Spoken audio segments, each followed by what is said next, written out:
Ah, sekarang ke fungsi penawaran ya. Tadi sudah fungsi permintaan, sekarang ke fungsi penawaran. Ya, jadi kalau fungsi penawaran ini adalah suatu fungsi yang menunjukkan hubungan antara harga dengan atau dan barang yang ditawarkan oleh produsen. Ya, jadi sudut pandang fungsi penawaran ini adalah ada pada penjual atau produsen. Ya. Ya, kalau tadi fungsi permintaan, sudut pandangnya ada pada pembeli. Nah, kalau fungsi penawaran ini adalah harga atau barang yang ditawarkan. Jadi sudut pandangnya adalah ya. Sehingga hubungan yang terjadi antara harga dan jumlah barang yang ditawarkan itulah hubungan yang sifatnya berbanding lurus. Nah, jadi artinya apa? Kalau harga barang itu naik, berarti jumlah barang yang ditawarkan gimana?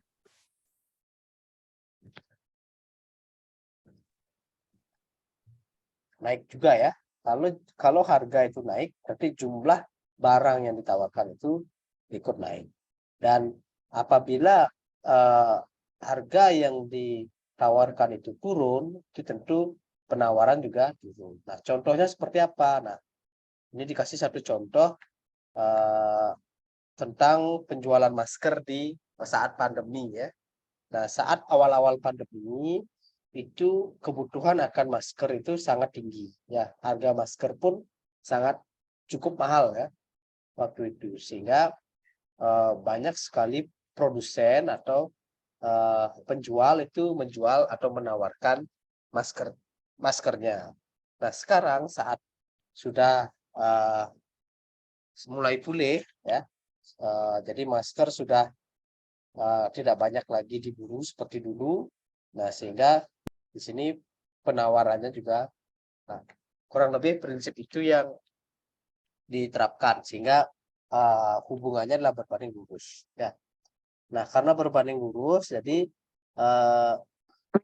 rumusnya ya itu bedanya dengan fungsi permintaan adalah pada tanda positif dulu.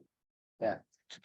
Jadi kalau tadi permintaan itu negatif, terus fungsi penawaran adalah positif. Ya. Oke, jadi P sama ya, harga barang per unit ya. Kemudian A sama angka konstanta, atau terus B itu adalah koefisien kecenderungan. Nah ini sorry ya, ini positif harusnya ya. Karena berbanding lurus ya. Oke, ini harusnya positif ya. Karena hubungan permintaan bersifat berbanding lurus ya. Oke, nah ini QS adalah quantity of supply ya, atau yang ditawarkan, jumlah yang ditawarkan. Nah, kalau dibuat grafiknya secara umum kurang lebih begini. Ya, jatuhnya itu ke kanan. Kalau tadi kan jatuhnya ke kiri ya. Kalau ini jatuhnya ke kanan. Ya, ketika misalnya harga barang itu naik tinggi, maka kuantitinya pun atau jumlah barang yang ditawarkan juga tinggi.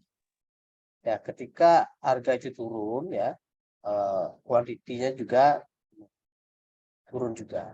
Nah, ini adalah menunjukkan ya hubungan yang berbanding lurus ya antara harga dan jumlah barang yang ditawarkan. Oke, sampai di sini dulu bisa dipahami?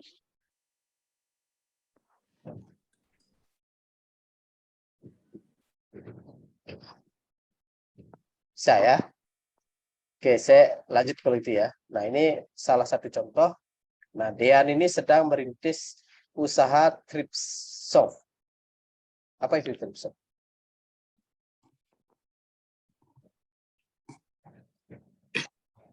Baju. Ada yang tahu thrift shop tahu?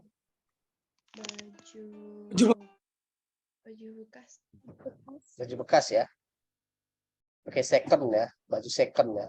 Ini banyak. Kemarin saya nanya di kelas sebelah juga ada yang menjual sepatu second ya, sepatu bekas ya. Ya mungkin baju bekas juga termasuk ya. Oke, nah di sini Dian ini merintis usaha thrift shop ya. pada saat pasar ramai ia menjual kaos ya dengan harga 60.000 untuk penjualan 20 unit ya. Kemudian jika dia menjual 30 unit dengan harga 80.000, maka tentukan fungsi penawaran.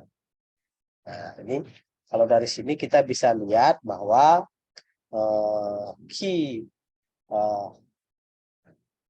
satunya adalah 20 unit. Ini harganya, price-nya itu adalah 60.000 ya. Nah, jika Q2-nya adalah atau jumlah yang ditawarkan 30 unit, itu price-nya adalah 80.000. Nah, jadi gimana cara fungsi penawarannya? Ini kurang lebih sama caranya ya. Jadi caranya sama, yaitu Q-min Q1 per Q2 dikurangi Q1 kan itu ya, sama dengan P dikurangi P1 per P1. Oke, nah jadi ini sama caranya Q kurang 20 per 30 kurang 20 ya. Sama dengan P dikurangi P1. P1-nya ini adalah 60.000 ya. 60.000 per berapa? 80.000 dikurangi 60.000. Sehingga ini menjadi Q-min 20 per berapa? 10 sama dengan P dikurangi 60.000 per 20. 20.000. Nah, sekarang kali silang ya. Oke, kali silang maka ketemu hasilnya adalah itu 20.000 kali Q-min 20 kan itu sama dengan 10 dikali P min 60.000. Oke. Jadi ini jadi berapa? 20.000 20.000 I min min 20 400.000 ya.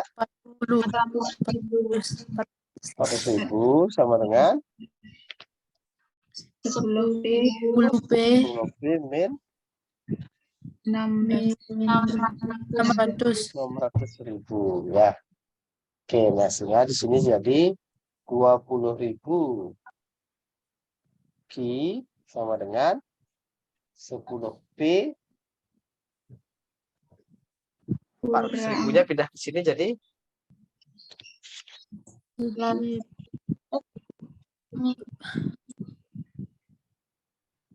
berapa? 400.000 pindah ke sini jadi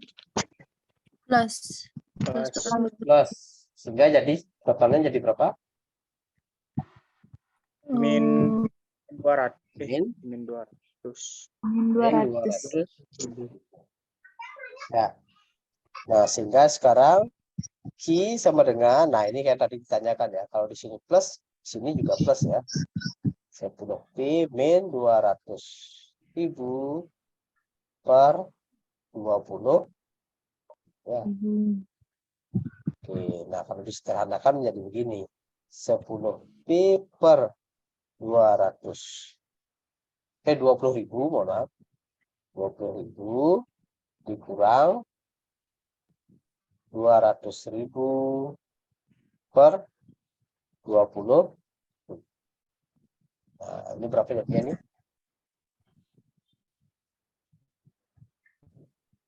Ini nolnya hilang ya. Ini nolnya 4 hilang. 20 bagi 2 berapa?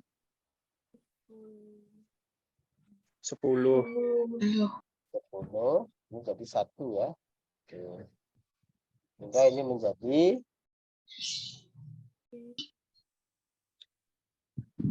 1 per 200. 2000 ya.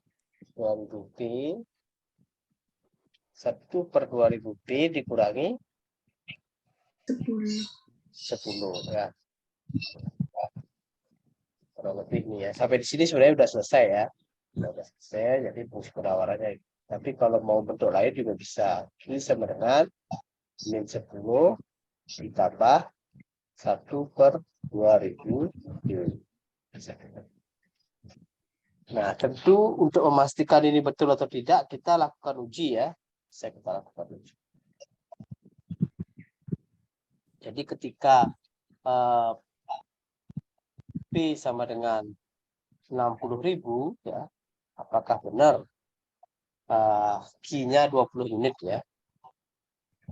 Ini sama dengan min 10 tambah 1/2000 kali berapa? P-nya berapa? 2. P-nya adalah P. 10.000 ya. Nolnya 3 hilang, 60 bagi 2 30. 30 ini 1 sehingga min 10 tambah 30 berapa? Plus 20. Plus 20 ya. Oke, nah ini sama ya. Oke, ini sudah diuji. Oke, silakan jika ada pertanyaan.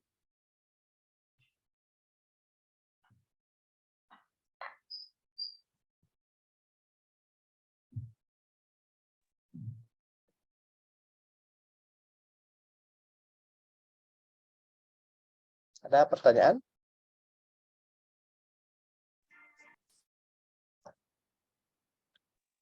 Tidak. Nggak ada ya? Tidak, Oke. Pak. Nggak bisa. Maaf Pak, Ya. saya izin bertanya. Min 10-nya itu ditambah kan Pak ya sama 30-nya. Yang mana? Yang min 10-nya itu ditambahkan sama Ya. 20 biar hasilnya 20. Ya, betul. Ya baik. Ya.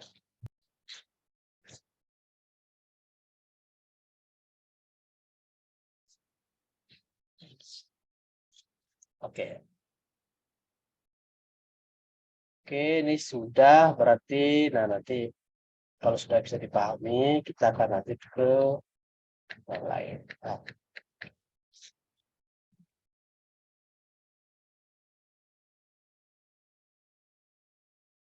Oke, saya coba ya.